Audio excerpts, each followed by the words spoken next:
2-3 వచ్చిన భాగాలు నేను చదువుతున్నానమ్మా, దయచేసి చూడండి. మరియు దేవుడు మోషేతో ఇట్లా నేనే యెహోవాను, నేను సర్వశక్తి గల దేవుడను, పేరున అబ్రాహాము ఇస్సాకు యాకోబులకు ప్రత్యక్షమైతే కానీ యెహోవా అను నా నామమున నేను వారికి తెలియబడలేదు. చిన్న మాట ప్రార్థన చేద్దాం. దైవ తండ్రి, సహాయకుడా, నీకే స్తుతులు స్తోత్రాలు. ఉదయకాల ఆరాధనలో సహాయం చేసి రక్షించి సహకరించారు. ఇదివరకే మీరు నియమించిన క్రమంలో ఆరాధనలో కూడుకొని పాల్గొంటున్న కొద్ది ధన్యులమయ్యాం. ఇక్కడ జరుగుతున్న కోరికను బట్టి, సిద్ధపడి ఉన్న క్రియలను బట్టి, అయోగ్య దాసుడు మొదలుకొని చేరవచ్చిన మమ్మల్ని అందరినీ జ్ఞాపకం చేసుకొని ఈ సమయం నాకు అవసరమైనటువంటి హెచ్చరిక మాటలు నాకు అనుగ్రహించండి. విస్తారమైన మాటలు కారణమైన కొద్ది మాటలే ఇవ్వండి.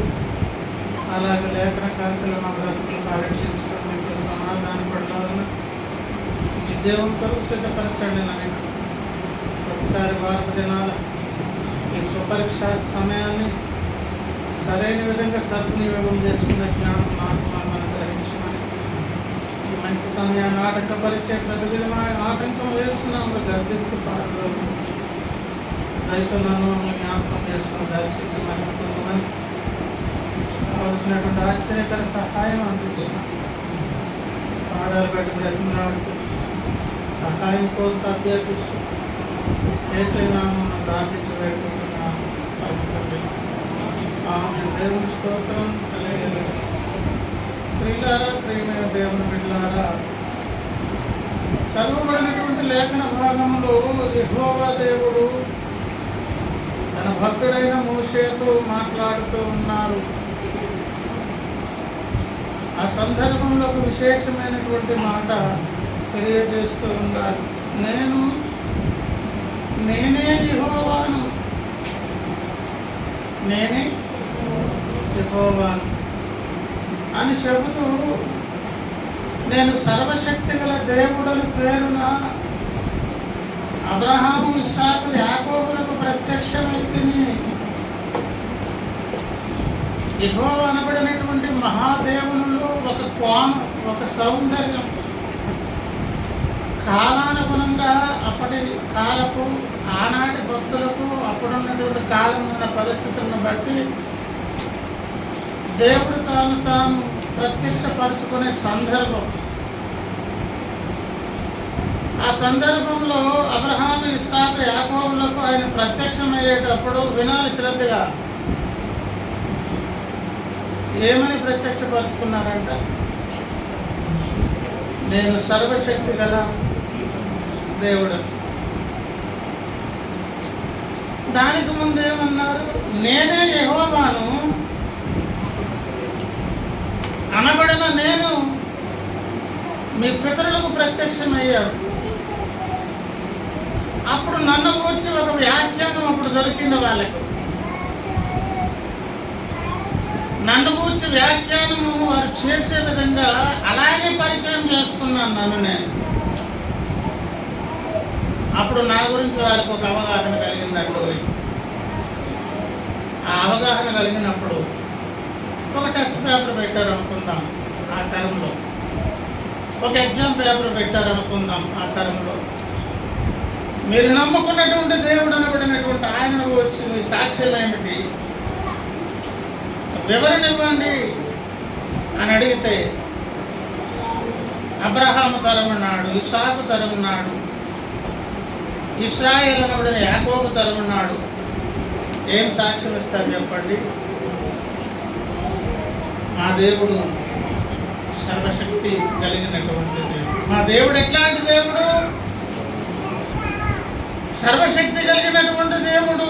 అసాధ్యమైనది ఏదో ఆయనకు లేదు. ఏదైనా చేయ సమర్థుడు. అలా కాదు, దేవుడు అంటే అన్ని చేయగలిగిన వాడు కదంటే అయి ఉండొచ్చు. కొన్ని సందర్భాలలో కొన్ని విశ్వాసాలకు అడ్డుకట్ట ఉన్నది. రాసిందేదో రాశాను, ఆ జాతక రీత్యా, ఆ నసీబ్ రీత్యా వాడి మనుగడ అలా ముందుకు సాగాలి. ఇంక నేనేం మార్చుకోలేను, చేసుకోలేను, నా వల్ల కాదు అనే విశ్వాసాలు ఉన్నవి. మా దేవుడు అట్లాంటి వారు కాదు. రోమా పత్రికలో పౌలను కూడా సాక్ష్యం ఇచ్చాడు. నీవు నమ్ముకున్న దేవుడు ఎవరు బాబు అని ఒక యాంకర్ వెళ్ళి అబ్రహాం గారిని అడిగినట్లు సాక్ష్యం అడిగితే ఆయన ఇచ్చారు. లేని వాటిని ఉన్నట్టుగా పిలుచు దేవుడు, ఉన్న వాటిని మార్చే శక్తిమంతుడు. అంటే దాని అర్థం ఏంటి? ఏదైనా చేయగలిగినటువంటి వాడు. ప్రియులారా, ఆ సందర్భాన్ని కూడా ఆధ్యాత్మిక కోణములు ఎట్లా ఎముడ్చుకోవాలి? మీ హృదయం నాకు ఇవ్వండి, బాగు చేస్తానంటారు ఆయన. ఒక సందర్భంలో దానికి మారుగా, ఆ రాతి గుండెకు మారుగా నేను మాంసపు గుండెనిస్తానంటారు. మన జీవితాలలో కొన్నిసార్లు అది వరకున్న దానిని తీసేయాలి, కొత్త దాన్ని ఏర్పాటు చేయాలి. కొన్నిసార్లు ఉన్నదానినే బాగు చేయాలి. లేని వాటిని అవసరమును బట్టి పిలుస్తారు ఆయన. ఉన్న వాటిని ఒక్కోసారి తీసేసి క్రొత్త వాటిని అమరుస్తారు. లేదు, అవే ఉంటాయి, వాటినే మళ్ళీ బాగు చేస్తారు. ఈ కార్యాలన్నీ చేస్తే ఏమని చెప్పుకోవచ్చు? ఏదైనా చేయగలిగిన ఆయన కనుక. ఆయన పేరేంటి? సర్వశక్తి కలిగినటువంటి దేవుడు. కనుక ఆ తరమందు ఈ భక్తాగ్రేసుడు యొక్క తరాలలో ఈ ఉన్నత శ్రేణికి చెందినటువంటి భక్తుల దగ్గరకు వెళ్ళి ఇంటర్వ్యూలు చేస్తే వారిచ్చే సాక్ష్యం ఏంటి? మా దేవుడు సర్వశక్తి కలిగినటువంటి దేవుడు. ఎందుకంటే 17వ అధ్యాయం ఆదికాండం మొదటి వచనంలో దేవుడి పరిచయం చేసుకున్నారు. ఇక్కడ మోషేతో ఆయన గురించి ఆయనే చెప్పుకున్నారు. అక్కడ అబ్రహాం గారికి కూడా కనిపించినప్పుడు చెప్పారు. ఏమని చెప్పారండి? ఏమా 17:1 ఆదికాండం. అబ్రహాము 99 ఏండ్లు వాడైనప్పుడు యెహోవా అతనికి ప్రత్యక్షమై, నేను సర్వశక్తి గల దేవుడను, నా సన్నిధిలో నడుపుతూ నిందారహితుడవై ఉండు. కనుక ఇలా పరిచయం చేసుకున్నారు దేవుడు. ఆ తరాలలో ఇంటర్వ్యూ చేస్తే, అమ్మ కొంచెం వినండి, నేను స్పీడ్గా చెప్పి కొద్ది మాటలతో ముగించేద్దాం అనుకునేటప్పుడు కాన్సన్ట్రేషన్తో మీరు విన్నారనుకో, నేను సాగదీస్తే నేను వదలట్లేదంటారు.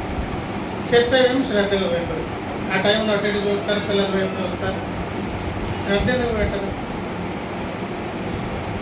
ఆనాటి వారిని ఇంటర్వ్యూ చేస్తే వారికి దేవుని గురించి అర్థమైందా లేదా చెప్పండి, నేను అడుగుతున్నాను.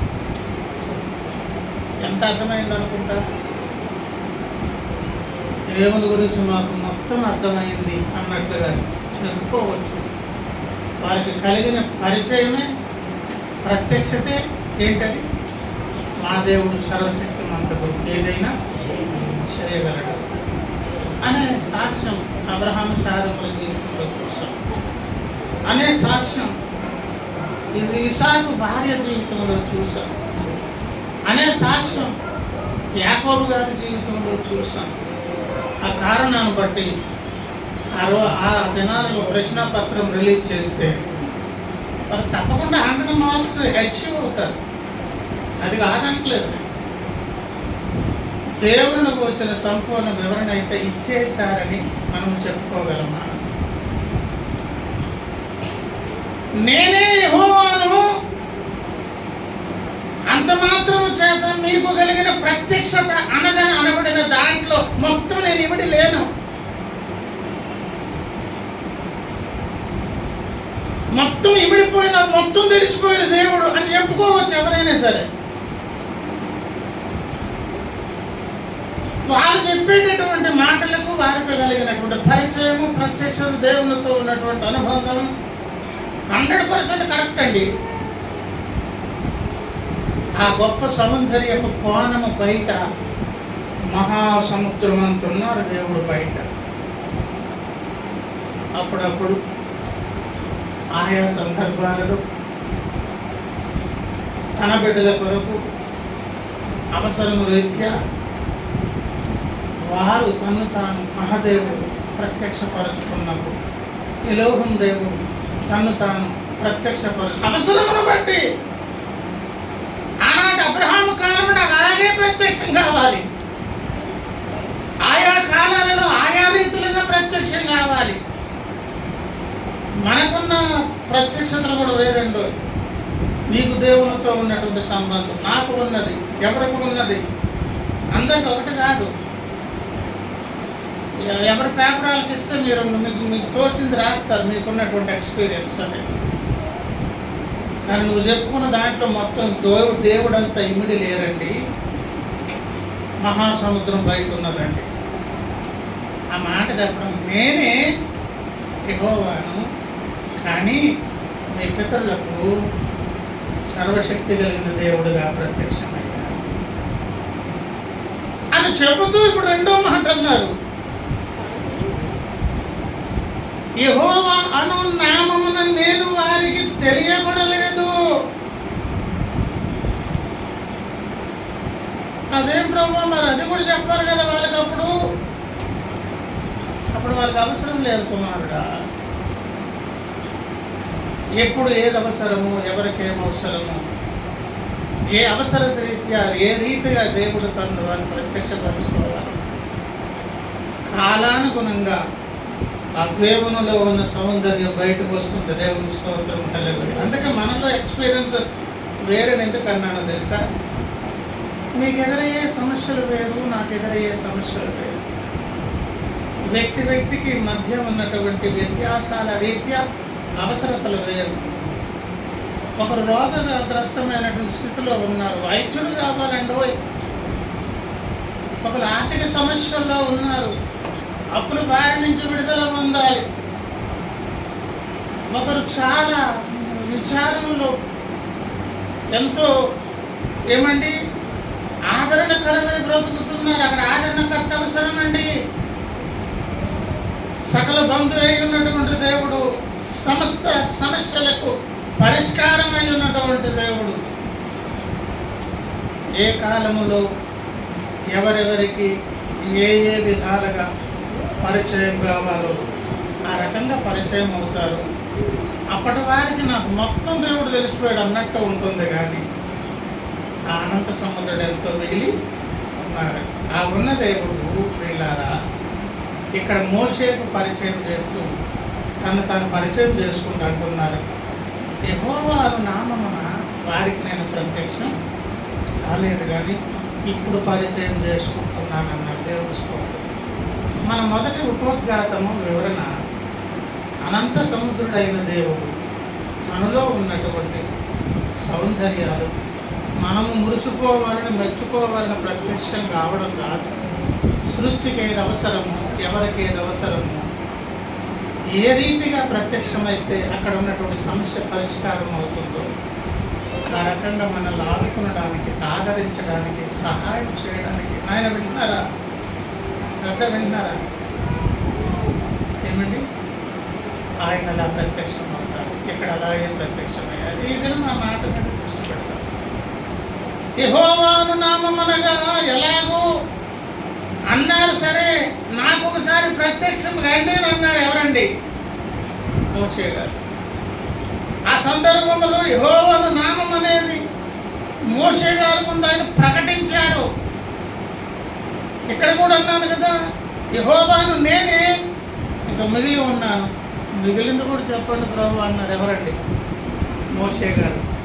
మోషేను దాటి వెళ్ళొచ్చు దేవుడైన యెహోవా తనలో ఉన్న సౌందర్యాన్ని, గొప్ప గొప్ప ఆయనలో ఉన్నటువంటి లక్షణాలను పరిచయం చేశారు. అది మనకు తెలుసు.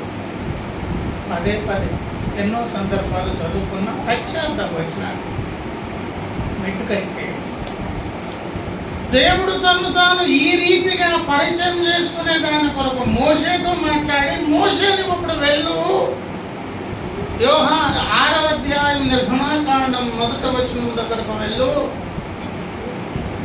నీ వెళ్ళి ఏం చేయాలంటే ఏమండి?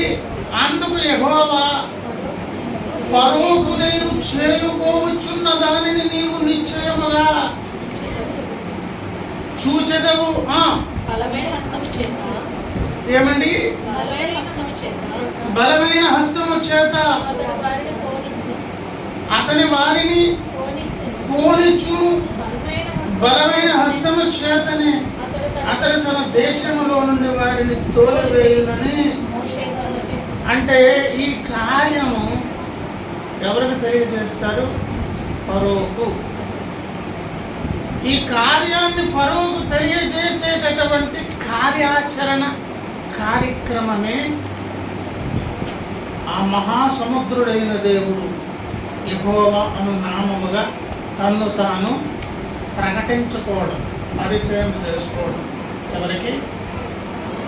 ఫరో. ఎవరి ఫరో? దేవుని ప్రజలను దాస్యపు శృంఖలాల చేత పట్టుకొని వారి స్వేచ్ఛ స్వాతంత్ర వాయువులను పీల్చేసి వారిని బానిసలుగా వందల సంవత్సరాలుగా నాశనం చేస్తూ ఉండగా వాని దగ్గరికి మోసే వెళ్ళినప్పుడు అన్నాడు, యెహోవా అంటే ఎవరు? నేను నాకు తెలియదు, ఆ పేరు ఎప్పుడు నేను వినలేదంటాడు. ప్రియులారా, అందులో ఎన్నో అర్థాలు. అందులో ఒక అర్థం ఏంటో తెలుసా? 430 సంవత్సరాల పైచిలుక, వందల సంవత్సరాలు కథ నడుస్తుంది. మేము ఇంక బానిసలమే అనే ఒక అంగీకారానికి దేవుని ప్రజలు వచ్చేసారు. ఇంకేం సహాయం దొరుకుతుందిలే, ప్రార్థనలు కూడా చేయడం మానేశారు. అక్కడ మోసే తల్లిగారు తండ్రి గారు, అక్కడక్కడ కొద్దిమంది భక్తులు తప్ప తెల్లవారితే ఎవరి పనులు వారు చేయాలండి. ఎవరి మోత కంపెనీలు మొయ్యాలండి. తెల్లవారితే ఎవరి లెక్క వారు చెప్పుకోవాలండి. వాళ్ళకి ఇంకా స్వేచ్ఛ లేదండి. బానిస బ్రతుకులు.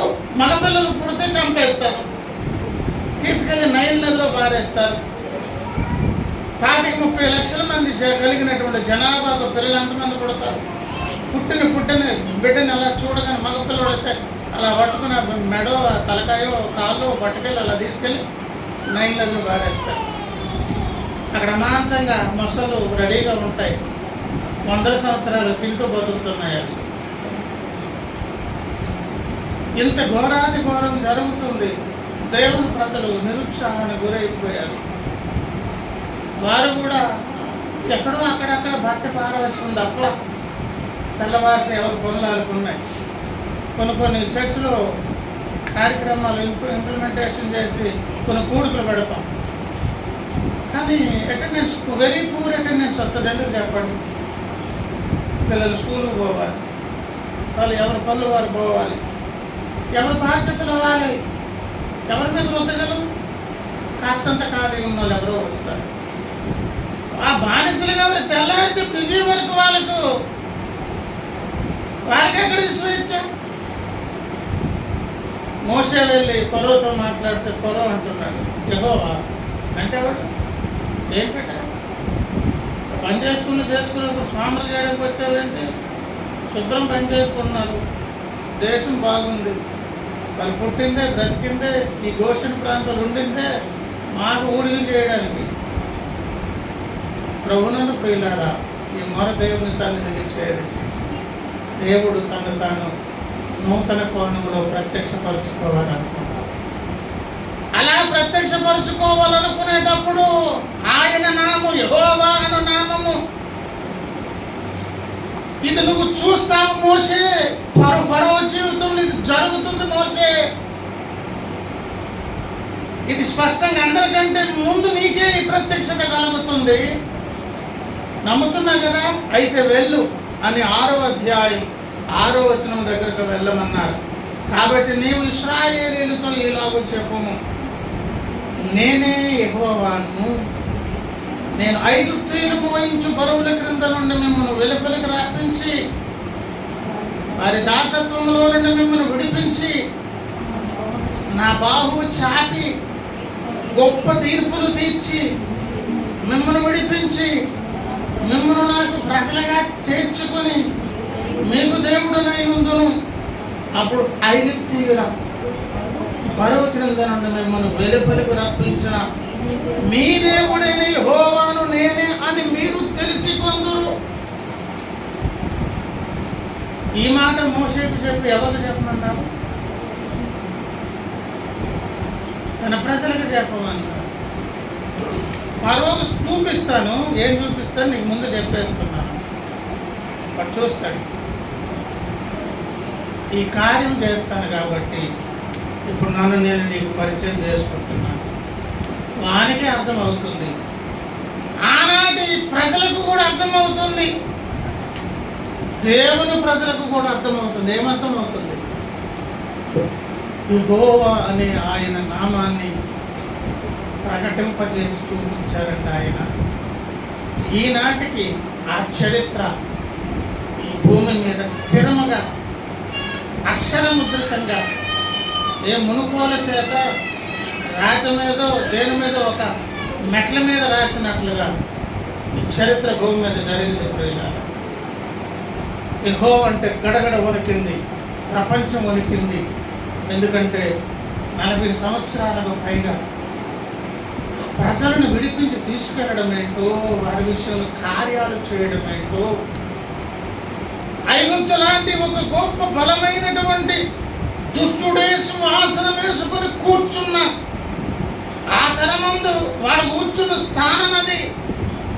ఆ కబంధ స్థానం నుంచి దేవుని ప్రజలను విడిపించడం ఏంటో, ప్రకృతిలోను సృష్టిలోను కార్యాలు చేయడం ఏంటో, దేవుని ప్రజల కొరకు ఆయన దిగి రావడం ఏమిటో ప్రపంచం చూసింది, నివ్వెరపోయింది, ఆశ్చర్యపోయింది.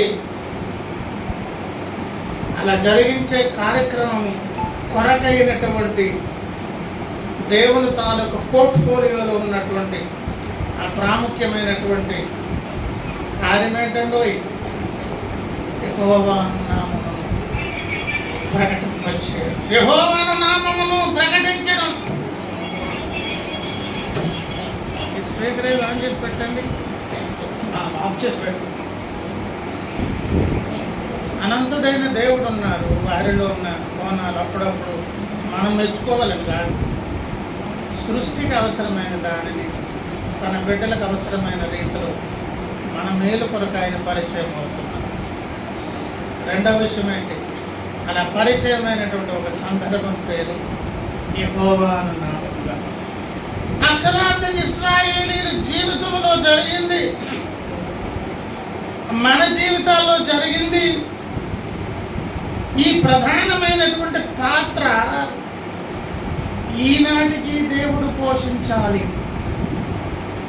ఈనాటికి ఈ అన్ని పాత్రలు కూడా ఎస్పెషల్ ఒక దాన్ని దృష్టి పెట్టాం కాబట్టి ఈనాటికి దేవుడు యెహోవాను నామముగా మానవ జాతి ముందు, భక్త జనాంగం ముందు ఆవిష్కృతం కావాలి.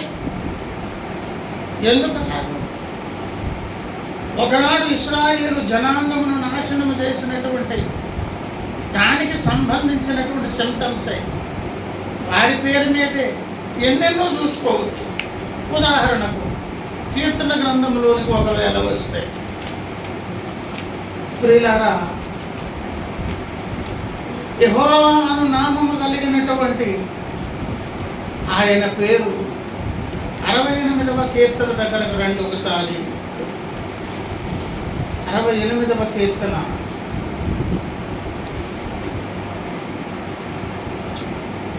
34. దేవునికి బలాతిశయమును ఆరోపించుడి, మహోన్నతుడైన ఆయన ఇశ్రాయేలు మీద ఏలుచున్నాడు, అంతరిక్షమున ఆయన బలాతిశయమున్నది. ఇశ్రాయేలీయులను ఏలుతున్న ఒక దేవుడు ఉన్నారు, ఆయన పేరు మహోన్నతుడైన దేవుడు. 68వ కీర్తన 3 నుంచి చూద్దాం. నీతిమంతులు సంతోషించుదురుగాక, వారు దేవుని సన్నిధిని ఉల్లసించుదురుగాక, వారు మహదానందము పొందుదురుగాక. ఈ మాటలు ఇవన్నీ జరగాలి, కావాలి, కలగాలి అని దేవుని ప్రజలకు ఇవన్నీ జరగాలి. ఎందుకు? ఆశిస్తున్నారు? దేవుడే ఎందుకు ఆశిస్తున్నారు? ఆత్మాభిషిక్తుడైనటువంటి భక్తులు ఎందుకు ఆశించి ఈ పాటలు పాడుకుంటున్నారు? వాటికి ఏదో అడ్డంకి తగులుతున్నది. దేవుని ప్రజల ఆనందానికి, సంతోషాలకి ఏవో అంతరాయాలు కలుగుతున్నాయి. ఇప్పుడు కలుగును గాక, ఇప్పుడు జరుగును గాక, ఇప్పుడు అలా ఉంటే మంచిది అని అంటున్నారంటే పరిస్థితి అలా ఉన్నదనా? కొంత ఉన్నట్టు అనిపిస్తూ ఉన్నా అది సంపూర్ణంగా లేదు. అంటే ఏం అడ్డంకిలు ఉన్నవి అని చెబుతూ కిందకు వచ్చాక అంటున్నారు 4వ వచనంలో, దేవుడు వచ్చి పాడుడి, ఆయన నామమును బట్టి స్తోత్రగానము చేయుడి, వాహనానికి అరణ్యములలో ప్రయాణము చేయు, దేవుని కొరకు రాజమార్గము చేయుడి, యెహోవా అను ఆయన నామమును బట్టి ఆయన సన్నిధిని. యెహోవా అను నామము అనబడింది ఎవరనుకున్నాం? మహోన్నతుడైన దేవుడు. ఎవరైనా యేసునాథుడు ఎవరి పక్షం కార్యాలు చేయడం కొరకు దిగివచ్చారు? తన ప్రజల పక్షంగా. అలా చేయడం వలన కలిగిన లాభం ఏంటని చెప్పుకున్నాం? ఆనాడు ఇశ్రాయేలీయులు దేవుడు విడిపించారు. ఇక్కడ అంటున్నారు, వారి ఆనందమునకు అవధులు లేని విధముగా ఏర్పాట్లు చేయాలి. అలా చేయాలంటే కొన్ని విషయాలు ఇక్కడ చెప్పుకొచ్చారు. 5 నుంచి తన పరిశుద్ధ ఆలయమందు దేవుడు తండ్రి లేని వారికి తండ్రియు, విధవరాంతకు న్యాయకర్తనై ఉన్నాడు. దేవుడు ఏకాంగులను సంసారులుగా చేయువాడు. ఆయన బంధింపబడిన వారిని విడిపించి వారిని వర్ధిల్ల చేయవాడు. ప్రభునందు ప్రియులారా, దేవుని ప్రజలకున్న అవసరాలు లేదా వారికి కలిగిన నష్టాలు, భక్తుల జీవితాలలో కలిగే నష్టాల వెనకాల తప్పకుండా దుష్టుని యొక్క హస్తం ఉంటుంది. అయినా కూడా దేవుడు ఎందుకు కోరుకుంటారంటే అదే మన విశ్వాస పరీక్ష. దానిలో గెలిచేవారే గెలుపు గుర్రం ఎక్కిన వారు. దేవుని స్తోత్రం హల్లెలూయా. మొరాయించేవారు, ఏడ్చేవారు, పెడబొబ్బలు పెట్టేవారు, విసిగిపోయేవారు, చీటికి మాటికి దేవుని మీద ఏదో ఒక ఆరోపణ చేసి సొనుగుతున్నటువంటి వారు కాదు దేవునికి కావలసింది. ఆనాడు విశ్వ సృష్టిని చేసిన తర్వాత సాతానికి స్వేచ్ఛనిచ్చిన, ఆదాము వరకు 100 సంవత్సరాల తర్వాత వారి చుట్టూన కంచె తీసిన, భక్తుడైన యోబు చుట్టూన కంచె తీసి దుష్టులకు అవకాశం ఇచ్చిన, దాని పేరేంటి? అది పరీక్షాకాలం. ఆ పరీక్షలో ఓడిపోకూడదు దేవుని భక్తులు, దేవుని సైన్యం. కనుక ఇప్పుడు ఏకాంతుల సంసారాలు కాకుండా ఉన్నారా? బంధింపబడి ఉన్నారా? తండ్రి లేని స్థిత. తండ్రి లేకపోవడం అంటే మన నాన్న నుంచి వాడేం చంపేయడు. ఒక తండ్రి లాంటి ఆదరణ కరువై, తండ్రి ఉండి కూడా ఆదరణ లేనప్పుడు, అన్నీ ఉండి కూడా ఆ సంతోషానందాలు అనుభవించలేనప్పుడు, ఉండి అనుభవించట్లేదంటే అర్థం ఏంటి? ఉన్నవారు పాత్రలు పోషించట్లేదు. వాళ్ళు ఎందుకు పోషించట్లేదంటే వారిని ఎలా ట్యూన్ చేసుకోవాలి, దుష్టుడు ట్యూన్ చేస్తున్నాడు. అందుకే కుటుంబాల్లో కలత, పిల్లలు తిరగబాటు, కాపురాలు కూలిపోవడాలు, భార్యలు లోబడకుండా ఉండడాలు, భర్తలు ప్రేమించకపోవడం, ఏది జరుగుతున్నా ఒక భక్తునికి నష్టం. ఎవరి ద్వారా జరుగుతుందో వాళ్ళ లోపలికి వెలుగుతాడు వాడు వచ్చి. కనుక తండ్రి లేని వారు అంటే తండ్రులు చచ్చిపోయిన బిడ్డలని కాదు. ఉంటే ఉండొచ్చు భూమి మీద ఒక తండ్రి ఉంటాడు, కానీ ఆదరణ పిల్లలకు దొరకదు. తల్లి లేని వారు ఉంటే తల్లి ఉండొచ్చు, ఆదరణ లేకుండా ఎక్కడ పాడు చేయాలి, ఎక్కడ కొట్టాలి అక్కడ కొడతాడు దుష్టుడు. అందుకే అన్నారు, ఏం కావాలంటండి?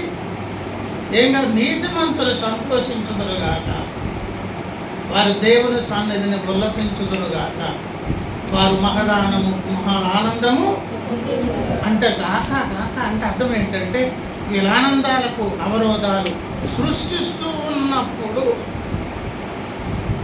రక్షకుడైన మహోన్నతుడైన దేవుడే మరల ఫీల్డ్లోకి వస్తే అప్పుడు జరిగేది ఏంటో తెలుసా? యెహోవా అను నామం అక్కడ ప్రకటించబడుతుంది. దేవుని స్తోత్రం. 83వ కీర్తన ఒకసారి అది కూడా చూద్దాం. 83వ కీర్తనలోకి ఒకసారి రండి ప్రియులారా. 83వ కీర్తన మొదటి నుంచి, దేవా ఊరకుండకము, దేవా మౌనముగా ఉండకము, ఊరకుండకము. చదవలేమ్మా.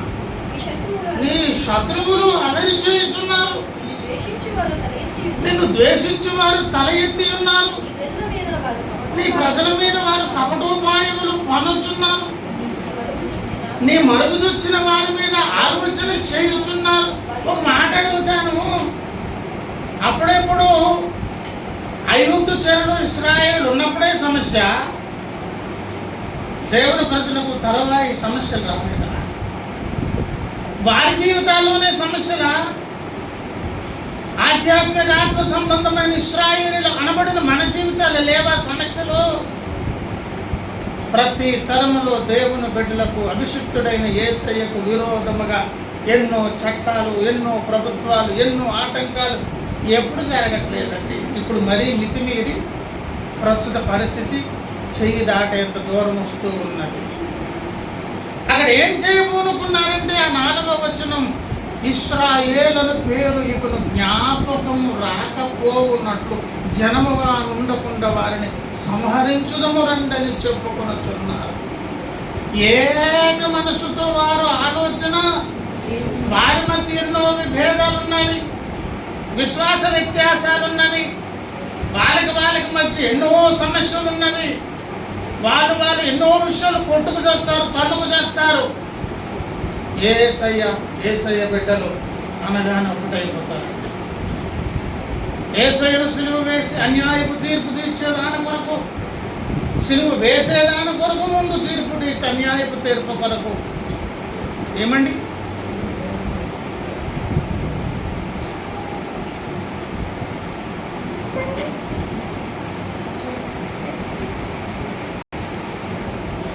దేవుని ప్రజలకు ఆనాడు, ఆ తరువాయి ఈనాడు లేవా? ఏకీభవించి ఏక మనస్సుతో ఏం చేద్దామంట?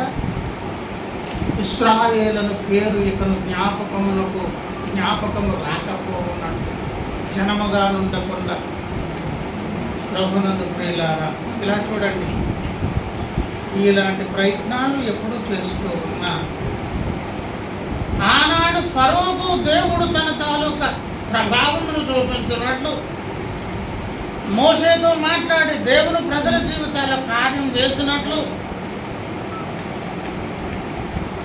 అలా చేసేటటువంటి కార్యక్రమం పేరేంటంట? యెహోవా నామం ప్రకటించడం అండి.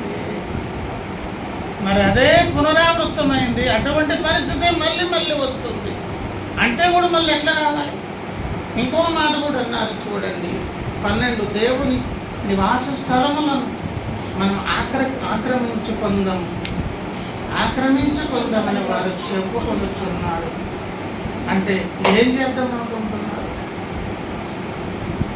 ఎన్నెన్నో అన్యాయాలు, ఆనాటి ఇశ్రాయేలు ప్రజలకు వచ్చిన లాంటి సమస్యలు ప్రతి తరములు భక్తులకు వస్తూ ఉండగా ఆ 83వ కీర్తన క్రిందకు వచ్చేటప్పుడు కనిపిస్తుంది చూడండి ప్రియులారా. 18, యెహోవా అను నామము ధరించిన నీవు మాత్రమే సర్వలోకములో మహోన్నతుడు అని వారు ఎరుగుదురుగాక. దేవుని స్తోత్రం. ఒక ఆయన ఉన్నారు, ఆయన పేరేంటి? యెహోవా అను నామము ధరించిన. ఎవరైనా మహోన్నతుడైన దేవుడు. ఆయన ద్వారా కార్యం ఈ సర్వలోకానికి ఏం చూపిస్తారంట? సర్వలోకం ఆయన ఎరుగుతారంట. అంటే ఆనాడు ఇశ్రాయేలీయుల జీవితంలో చేసి ఆయన తాలూకా ప్రభావాన్ని ఎట్లా చాటారు. ఇది ప్రతి తరములో జరుగుతుంది. ప్రతి తరములో, ఈ తరము మొదలుకొని అన్ని తరాలలో జరుగుతుంది. అంటే అర్థం ఏంటంటే అన్ని తరాలలో దేవుని ప్రజల సంతోషానందాలకు, రక్షణలో కొనసాగేటటువంటి ప్రయాణానికి ఎన్నో రకాల అవరోధాలు, ఆటంకాలు సృష్టించే పని ఇప్పుడు ఎవరు చేస్తున్నారు? దుష్టుడైన సాతాను. ఎవరినైనా వాడుకుంటాడు, దేన్నైనా వాడుకుంటాడు. ఏదైనా చేసి తన ప్రజలకు హాని చేద్దాం అనుకున్నప్పుడు ఆనాడు ఇశ్రాయేలీయుల మొరవిని ఎవరు దిగి వచ్చారు? దేవుడే దిగి వచ్చి పట్టించుకున్నారు. పట్టించుకొని ఏం చేశారంటే విడిపించలేదా? ఆ విడిపించే సందర్భమే ఆ సర్వశక్తిమంతుడైన దేవుడు ఎలా తను పరిచయం చేసుకున్నారు? యెహోవా అన్న నామముగా దేవుని స్తోత్రం. అలాంటి దేవుడు ఉన్నారు కనుక ఈరోజు ఎటువంటి పరిస్థితుల్లో ఉన్న వారినైనా, ఎటువంటి పరిస్థితినైనాను సరిదిద్ది అలాంటి ఆదరణ దొరికేదాని కొరకు అవకాశాలు ఈనాటికి కూడా దేవుడు ఏర్పాటు చేశారు. ఈ దినపు సందేశం ద్వారా హెచ్చరిక ఏంటో తెలుసా?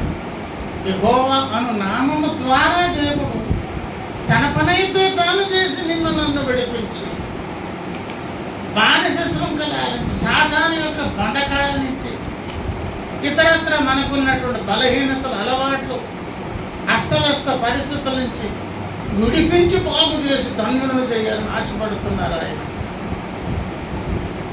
మరి మోషే ఏం చేశారు? ఇశ్రాయేలు ఏం చేశారు? దేవుడు చెప్పింది చేశారు కనుక కార్యం జరిగింది. దేవుడు స్తోత్రం. హల్లెలూయా. సిద్ధపరచమన్న విధంగా ప్రజలను మోషే సిద్ధపరిచారు. నాయకుడిగా, మాధ్యమముగా ఉండి మోషే చేయవలసిన పనిని చేశారు. ఆ కారణాన్ని బట్టి అక్కడ ఏమి కార్యం జరిగింది? దైవ కార్యం జరిగింది. దేవుని ప్రజలు మరలా స్వతంత్రులయ్యారు, స్వేచ్ఛా జీవులయ్యారు, ధన్యులయ్యారు. ఆ ధన్యత నీకు నాకు ఇచ్చి ఆ ఆనంద సంతోషాలతో నింపాలి అంటే మనమేం చేయాలి?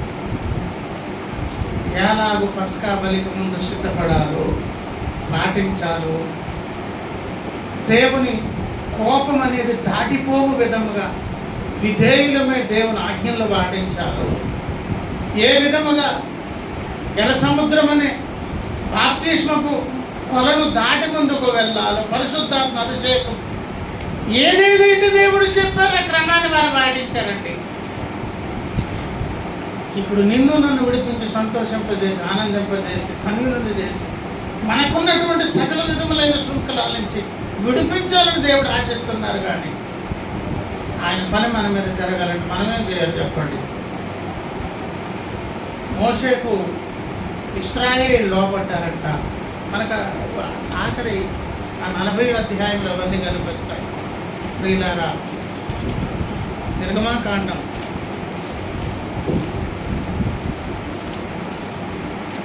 ఆయన అట్లా చేశారు. 39వ అధ్యాయం ఒకసారి చూడండి. 39, 42. యెహోవా మోషేకు ఆజ్ఞాపించినట్లు ఇశ్రాయేలు ఆ పని అంతయు, మోషే ఆ పని అంతయు చూచినప్పుడు యెహోవా ఆజ్ఞాపించినట్లు వారు దానిని చేసి ఉండిరి, అలాగుననే చేసి ఉండిరి కనుక మోషే వారిని ఏమి చేశాను? మోషే దీవిస్తే దీవెన వాళ్ళకి దొరుకుతుందంటే దొరుకుతుంది. ఎందుకు దొరుకుతుందో తెలుసా? దేవుడు చెప్పింది మోషే విన్నారు, మోషే చెప్పింది చేశారని చూశారు. అలాగే చేసినట్టు ఎలా చేశారు తెలుసా? దేవుడు చెప్పినట్టు చేశారు. దేవుని స్తోత్రం. అప్పుడు ఏం దొరికింది ఇశ్రాయేలుకు? దీవెన. మనమున్న కట్ల నుంచి, బంధకాల నుంచి, అలవాట్ల నుంచి, సమస్యల నుంచి మనం విడుదల పొందాలంటే ఏం చేయాలంట? దేవుడు ఆజ్ఞాపించారు. దేవుని ప్రజల వైపు వారు చేయాల్సింది చేశారు. దేవుడు తన కార్యం చేసేది చేశారు. అక్కడ యెహోవా నామం ప్రకటించబడింది, దేవుని నామం కనపరచబడింది. ఆ కనపరచబడినటువంటి నామమును బట్టి దేవుని ప్రజలనే ఈ లోకములో ఒక ఉన్నతమైనటువంటి శ్రేష్ఠ భక్తులుగా ఈ లోకానికి దేవుడు పరిచయం చేశారు. అటువంటి ఘనత, వ్యక్తిగత ఆనందాలు సంఘంలో నీకు నాకు మనకు రావాలంటే ఎప్పుడెప్పుడు ఏది అవసరమో, ఏ రీతికి ప్రత్యక్షం కావాలో ఆ ప్రత్యక్ష దేవుడైతే తన పని తాను చేసుకున్నాడు. ఇప్పుడు మనం ఏం చేయాలి? మన సంగతి ఏంటో మనము చెప్పుకోవాలి. దేవుడు చెప్పిన విధంగా మనం విధేయులు అవ్వాలి. అప్పుడు తప్పకుండా మన పక్షంగా ఆయన కార్యాలు చేస్తారండి. పరీక్షించుకుందాం, దేవుని పాదాలు పట్టుకుందాం. దేవానికి